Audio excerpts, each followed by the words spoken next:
ഈ മനസ്സിനെ നിയന്ത്രിക്കാൻ വലിയ ബുദ്ധിമുട്ടാണ്. ആ മനസ്സാണ് സർവ്വകരണങ്ങളിലേക്കും ഇന്ദ്രിയങ്ങളെ ഓടിക്കുന്നത്. ആ ജിലേബി കണ്ടുകഴിഞ്ഞാൽ തന്നെ അത് എടുക്കാനായിട്ട് കൈനെ ഓടിക്കുന്ന മനസ്സാണ്. എടുക്ക് തിന്ന് എന്ന് പറയുന്നത് ആ മനസ്സാണ്. അപ്പൊ മനസ്സിനെ നിയന്ത്രിക്കാനായിട്ട് എന്തു വേണം? മനോനിയന്ത്രണത്തിന് ചില പ്രത്യേക ജാതി പുഷ്പങ്ങൾ വേണം. പ്രത്യേക ജാതി പുഷ്പങ്ങളാണ്. ആ പുഷ്പങ്ങളുണ്ടെങ്കിൽ വളരെ വേഗം മനസ്സിനെ നിയന്ത്രിക്കാൻ പറ്റും. ഈ മനസ്സിനെ അങ്ങോട്ടും ഇങ്ങോട്ടും ഓടിക്കുന്നത് നിങ്ങളുടെ ജീവാത്മാവാണ്.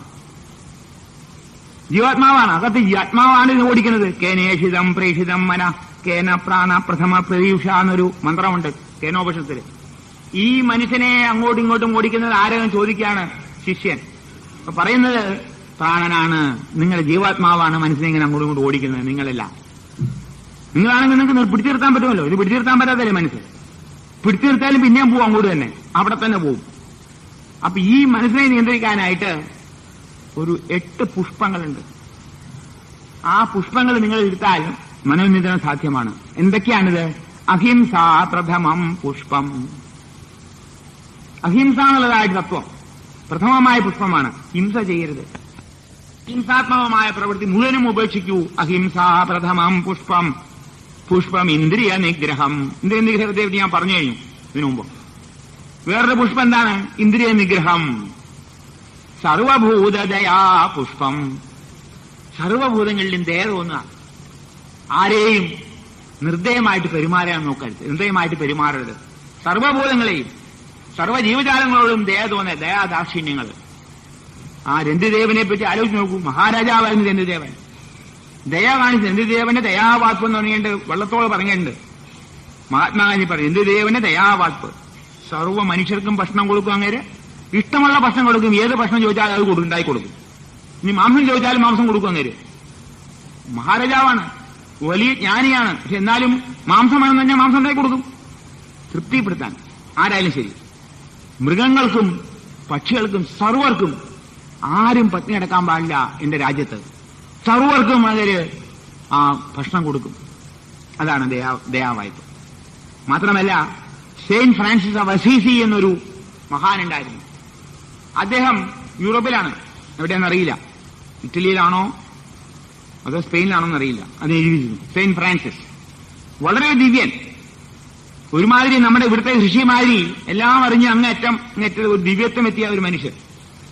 ആ ദിവ്യ മനുഷ്യൻ ഇങ്ങനെ അടക്കുകയുള്ളൂ, ചുമ്മാ അടക്കും. ഇങ്ങനെ നമ്മുടെ പണ്ടത്തെ ഋഷിമാര് ചുമ്മാ അടക്കുകയല്ലേ ഉള്ളൂ. നിങ്ങൾ ഒരു വീട്ടിൽ താമസിക്കൊന്നുമില്ല, വീട്ടിലൊന്നും കയറി വരുന്നില്ല. വന്നാൽ തന്നെ ഒന്നും കൊടുക്കണ്ട, അവരെന്നാലും ഒന്നും ചോദിക്കില്ല അവര്.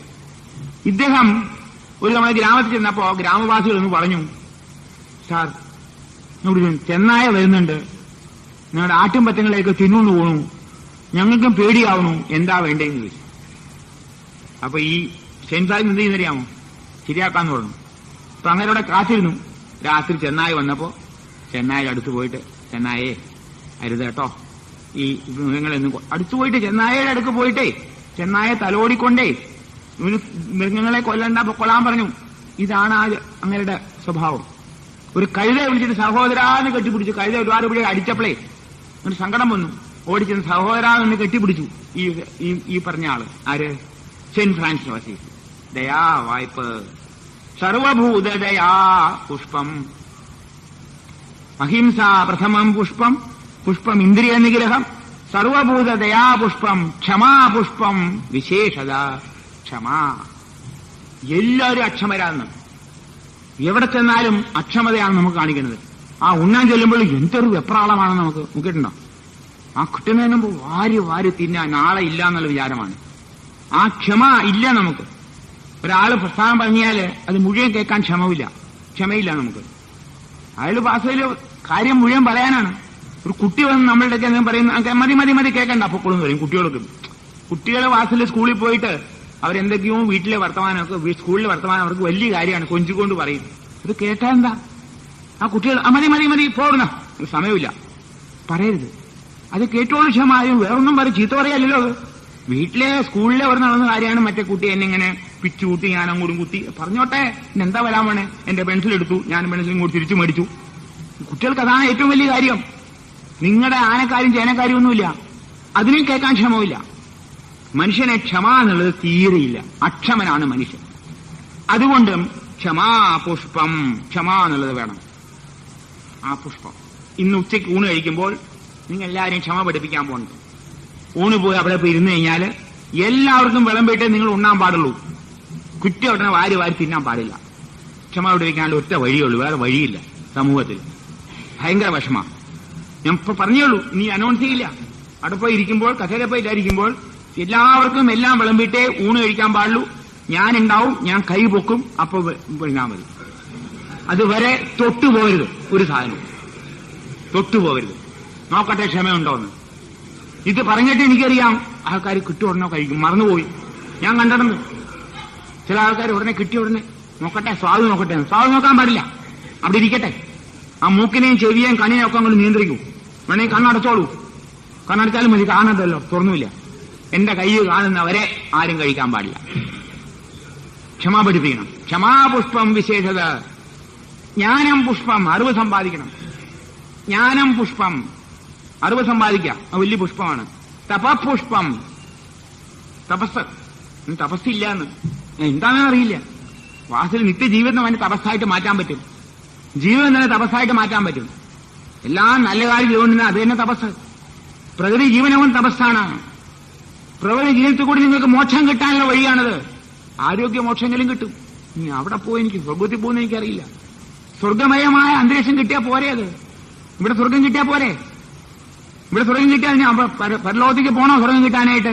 പ്രകൃതി ജീവിതത്തിൽ കൂടി നിങ്ങൾക്ക് സ്വർഗാനുഭൂതി കിട്ടും. അത്ര നല്ലതാണ് സ്വർഗാനുഭൂതി. ഖുർആനിലൊരു ഭാഗത്ത് പറയുന്നുണ്ട്, സ്വർഗത്തിൽ പോയാൽ പഴങ്ങൾ മാത്രമേ കിട്ടുള്ളൂ എന്ന്. അപ്പൊ ഞാനൊരു മുസ്ലിമിനോട് ചോദിച്ചു, അർത്ഥം മനസ്സിലായോ? നിങ്ങൾക്ക് അർത്ഥം മനസ്സിലായോ ഖുർആനിൽ പറഞ്ഞ എന്താണ്? എന്താ സ്വർഗത്തിൽ പോയാൽ പഴം കിട്ടും, അറിയാം. അല്ല, ഇവിടെ നിങ്ങൾ പഴങ്ങൾ മാത്രം കഴിച്ച് ഇവിടെ സ്വർഗം കിട്ടുന്ന അർത്ഥമില്ലേ?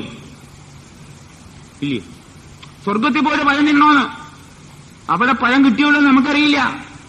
ഇവിടെ നിങ്ങൾ പഴങ്ങൾ മാത്രം കഴിച്ചാൽ നിങ്ങൾക്ക് സ്വർഗം കിട്ടുന്ന ഇത്രയും മനസ്സിലാക്കാൻ കഴിവില്ലേന്ന് ചോദിച്ചു. അത് നോക്കാൻ സാറേ എന്ന് പറഞ്ഞു. അയാൾ പറഞ്ഞു. അപ്പോ ക്ഷമാപുഷ്പം വിശേഷത. ജ്ഞാനം പുഷ്പം, തപപുഷ്പം. ജീവിതം തപസ്സാക്കി മാറ്റൂ. ജ്ഞാനം പുഷ്പം, തപപുഷ്പം.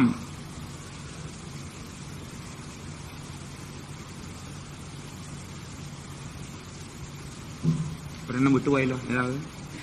ജ്ഞാനം പുഷ്പം, തപപുഷ്പം. സത്യം അഷ്ടവിധം പുഷ്പം.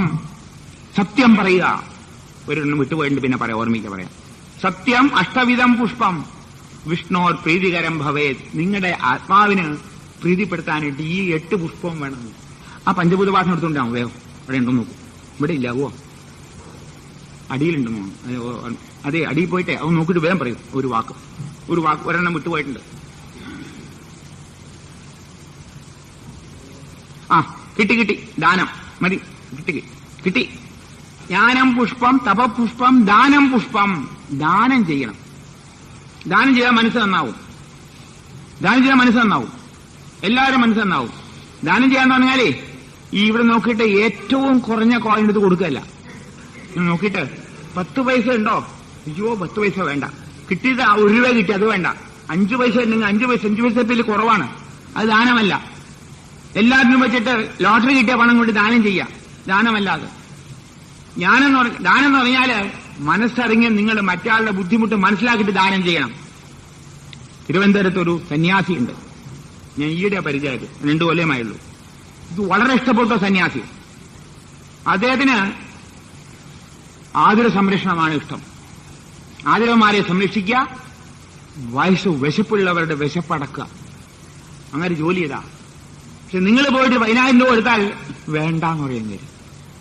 10,000 രൂപ കൊടുത്ത് ഭക്ഷണം ഉണ്ടാക്കി എല്ലാവരും കൊടുക്കാൻ പാടില്ലേ? വേണ്ട. 1,00,000 രൂപ കൊണ്ടുപോകുന്ന ഒരാള് രൂപായി നട്ട് എനിക്ക് വേണ്ട, ഒരു പണം എനിക്ക് ആവശ്യമില്ല. അപ്പൊ ഇതെന്തായെന്ന് ചോദിച്ചു. നിങ്ങൾക്കേ വൈരാഗ്യ അന്നദാനം വേണമെന്ന് പറഞ്ഞത്.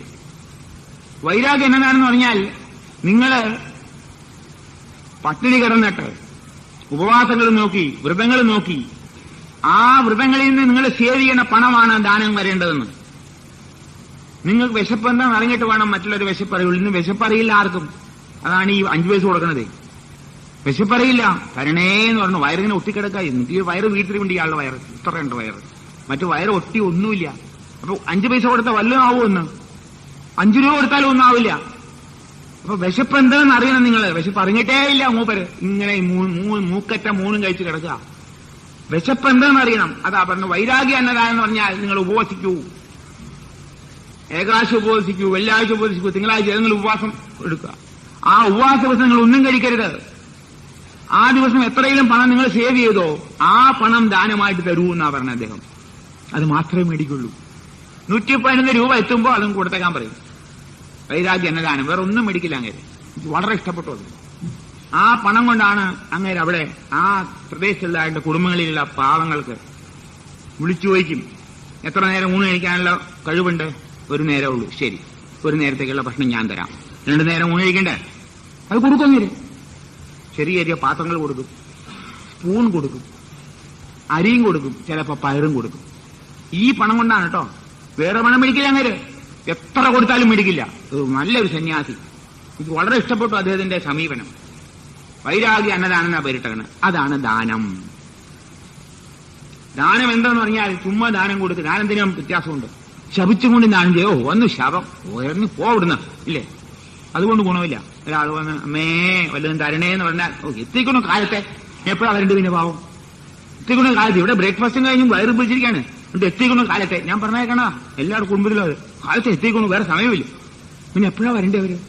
വിശക്കുമ്പോഴല്ലേ വരിക. നിങ്ങളുടെ വിശപ്പ് തീർന്നു. എന്നിട്ട് ശപിച്ചു കൊണ്ടുപോ, ഇനി വരരുത്, ഇങ്ങോട്ട് കടക്കരുത്, പടിക്ക് കൊടുത്ത് പോ. ചിലപ്പോ പട്ടി അഴിച്ചു വിടും ആരും വരാതിരിക്കാനായിട്ട്. ഇപ്പൊ പട്ടി ഉണ്ടല്ലോ. ധർമ്മക്കാർ വരാതിരിക്കാൻ പട്ടി അഴിച്ചു വിടും. മാത്രമല്ല ഇപ്പൊ ഇത് പിച്ചയാടുള്ള ഈ ബാങ്ക് കേട്ടുണ്ട്. പിച്ചാന്നല്ല അതിനർത്ഥം. പിച്ചയാടല്ല, അന്നദാനം ചെയ്യുന്നതാണ് ഭാരതത്തിന്റെ സ്വഭാവമായിരുന്നു. അന്നവും വിദ്യയും വൈദ്യയും വിൽക്കാത്ത നാടായിരുന്നു നമ്മുടെ ഭാരതവർഷം. മനസ്സിലാക്കൂ സഹോദരന്മാരെ, അന്നവും വിദ്യയും വൈദ്യവും വിൽക്കാത്ത നാടായിരുന്നു. ഇത് 3 വിറ്റിരുന്നില്ല. എല്ലാം ഫ്രീ ആയിരുന്നു. എവിടെ പോയാലും നിങ്ങൾക്ക് ചോറ് കിട്ടും. എവിടെ പോയാലും കന്യാകുമാരി കാശ്മീരം വരെ നിങ്ങൾ യാത്രയ്ക്ക് പോകൂ, അതായത് തീർത്ഥയാത്രയ്ക്ക് പോകൂ, ഒരു വിഷമവുമില്ല, നിങ്ങൾക്ക് ഭക്ഷണം കിട്ടും. എനിക്കറിയാം, എന്റെ ഗ്രാമത്തില് ഒരു ഗോസായി ചാവടിയും സ്ഥലമുണ്ട്. ആ നമ്മുടെ ഗ്രാമത്തിലെ തലവൻ ഒരാളുണ്ട്.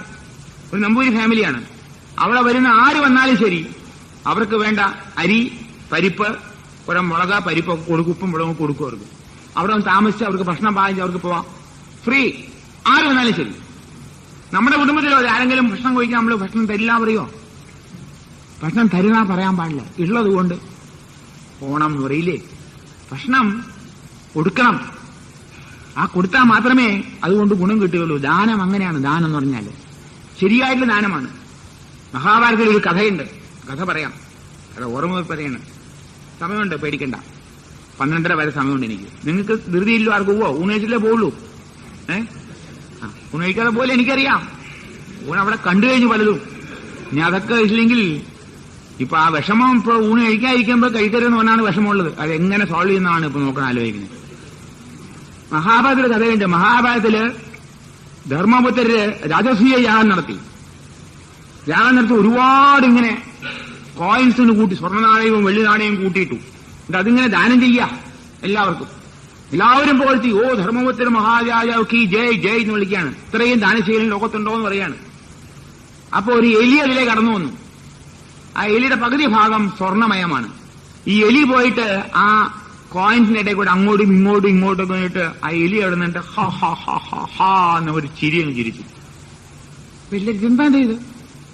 എലി വർത്തമാനം പറഞ്ഞു, ചിരിക്കുന്നു. അപ്പൊ അദ്ദേഹം ചോദിച്ചു, എന്താ നിങ്ങൾ ഈ ചിരിക്കണേന്ന് ചോദിച്ചു ധർമ്മപുത്രര്. നിങ്ങളെന്ത് ദാനമാ? ദാനം എന്ന് പറഞ്ഞാൽ നിങ്ങൾക്ക് അറിയാമോ എന്താന്നുള്ളത്? അറിയില്ല. ദാനം ഞാൻ പറഞ്ഞു തരാമെന്ന് പറഞ്ഞു. എന്നിട്ട് ആ എലി പറയാണ്, ഞാനിത് ഇന്ന് ഗ്രാമത്തിൽ നിന്നാണ് പറയണത്. ഇവിടെ രാജസീയം നടക്കണപ്പോ ഞാനും ഇവിടെ ദാനം നടക്കണമെന്ന് അറിയാം. അപ്പൊ ഞാനു വേണ്ടി ഞാൻ വന്നാണ്. എനിക്കും വല്ലതും കിട്ടുന്നിട്ടാണ് ദാനം. നോക്കട്ടെ, ദാനത്തിന്റെ ഗുണം അറിയണല്ലോ. അപ്പൊ ഈ കീരി, എലിയല്ല കീരിയാണ് കേട്ടോ, സോറി, എലിയല്ല കീരിയാണ്. ഒരു ഗ്രാമത്തില് അതിഭയങ്കരമായ ക്ഷാമമായിരുന്നു. 10-15 ദിവസം, ഒരു മാസം വീട്ടൊക്കെ ഒന്നും ഭക്ഷണമില്ല അവിടെയെങ്ങും. അപ്പൊ ഒരു കുടുംബത്തില് ആ കുടുംബനാഥൻ വളരെ ബുദ്ധിമുട്ടി. കുടുംബനാഥനുണ്ട്, ഭാര്യയുണ്ട്, 2 മക്കളുണ്ട്. വളരെ ബുദ്ധിമുട്ടി കുറച്ച് ഗോതമ്പ് മാവ് കിട്ടി. ആ ഗോതമ്പ് കൊണ്ട് റൊട്ടി ഉണ്ടാക്കിയിട്ട് കഴിക്കാൻ ഭാവിക്കുമ്പോഴാണ് ഒരാൾ വന്ന് അമ്മേ വല്ലതും തരണേന്ന് പറഞ്ഞു. ഞാൻ 7 ദിവസമായി ഭക്ഷണം കഴിച്ചിട്ടെന്ന് പറഞ്ഞു. ഇവര് 4 ദിവസമായുള്ളൂ. ഇവര് ഭക്ഷണം കഴിച്ച് 4 ദിവസമേ ആയുള്ളൂ. അപ്പൊ ഗ്രഹനാഥൻ വിചാരിച്ചു, ഞാൻ 4 ദിവസമല്ലേ പട്ടിണി കിടന്നുള്ളൂ, ഇയാൾ 7 ദിവസം പട്ടിണി കിടക്കാണ്. ശരി, എന്റെ കോട്ട ഞാൻ കൊടുക്കാന്നുണ്ട്. അദ്ദേഹത്തിന്റെ ആ ഒരു റൊട്ടി കൊടുത്തു. ഒരുപാട് നേരം പട്ടിണി കിടന്ന ആൾക്കാർക്ക് അറിയാമല്ലോ, ഭക്ഷണം കഴിച്ചാലുണ്ട് ഭയങ്കര തീയാണ് ഉള്ളില്. പിന്നെയും പിന്നെയും കൊണ്ടുവരാൻ പറയും, മതിയായില്ലെന്ന് തോന്നുകയില്ലേ. അപ്പൊ ഉടനെ ഭാര്യ പറഞ്ഞു, അയ്യോ എന്റെ ഉള്ളിൽ കാളനേ എന്ന് ഇനി തരണേന്ന് പറഞ്ഞു. അപ്പൊ ഭാര്യ ഉടനെ കൊടുത്തു കോട്ട. അപ്പൊ 2 കൊച്ചു കുട്ടികളെ അടിപ്പുണ്ട്. ഞാനും കൊടുക്കാന്നുണ്ട്. അച്ഛാ ഞാനും കൊടുക്കാന്ന്. 2 പിള്ളേരും ആ പട്ടിണി കിടന്നുകൊണ്ട് ആ റൊട്ടി മുഴുവനും കൊടുത്തു. കഥയുടെ പൊരുള മനസ്സിലാക്കേണ്ടത് ഉണ്ടായും ചോദിക്കരുത്. അടുപ്പ് നടന്നേക്കാം, ഇല്ലെന്ന് പറയുന്നില്ല. നമ്മുടെ ഭാരതമാണ്, ഇവിടെ പലതും നടന്നിട്ടുണ്ട്. ഇത് കൊടുത്തു കഴിഞ്ഞപ്പോ ഒടുക്കം ഈ 4 പേരും മരിച്ചു. ആ ആള് പോവുകയും ചെയ്തു. 4 പേര് അവിടെ കിടന്ന് മരിച്ചു. അപ്പോഴാണ് ഈ എലി ഈ കീരി അതുകൂടെ കടന്നുപോയത്. അപ്പൊ ഈ ഗോതമ്പ് മാവ് കുഴച്ചതിന്റെ കുറെ പൊടി അവിടെ കിടപ്പുണ്ടായിരുന്നു. ഈ പൊടി മേത്തൊക്കെ പെരണ്ടപ്പോ എന്റെ പകുതി ഭാഗം സ്വർണമയമായി തീർന്നു. എനിക്ക് വർത്തമാനം പറയാനുള്ള കഴിവും കിട്ടി എന്ന് ധർമ്മപുത്രരൊക്കെ പറഞ്ഞപ്പോൾ, എന്നിട്ട് ഞാൻ ഓടി നടക്കാണ്. ഇത്രയും വലിയ ദാനം ചെയ്ത ആൾക്കാർ വേറെ ഉണ്ടോ നോക്കാൻ വേണ്ടി. അപ്പൊ ധർമ്മപുത്രരെ പറ്റി കേട്ടപ്പോൾ, നിങ്ങൾ ഇതിലും വലിയ ദാനം ചെയ്തിട്ടുണ്ടാവുമല്ലോ, എന്റെ ബാക്കി ഭാഗം കൂടി സ്വർണമയമാക്കാൻ വേണ്ടി ഞാൻ വന്നാന്ന് പറഞ്ഞു. ദാനത്തിന്റെ വില നോക്കൂ. ദാനം വെറുതെ ഇങ്ങനെ 5 ആൾക്കാരെ കാണിക്കാൻ വേണ്ടി ഇങ്ങനെ ദാനം ചെയ്യുക. ചിലരുണ്ട് മീറ്റിംഗ് എല്ലാം കൂട്ടി, ധനവാൻ ദാനം കൊടുക്കാം, അത് ഫോട്ടോ എടുത്ത് പേപ്പറിലിടണം. ഇങ്ങനെ പേപ്പറിലിടണം. പട്ടിണി എടുക്കണ ഒരാളുടെ കുറച്ചു ചോറും ചപ്പാത്തിയും ഒരു കോരിയും കൊടുത്താൽ അതിന് പേപ്പറിടണോ? അത് എന്തിനായി ഈ ദാനം, ഈ മാനങ്ങള്? ഈ മനസ്സിനെ നിയന്ത്രിക്കാൻ വലിയ ബുദ്ധിമുട്ടാണ്. ആ മനസ്സാണ് സർവ്വകരണങ്ങളിലേക്കും ഇന്ദ്രിയങ്ങളെ ഓടിക്കുന്നത്.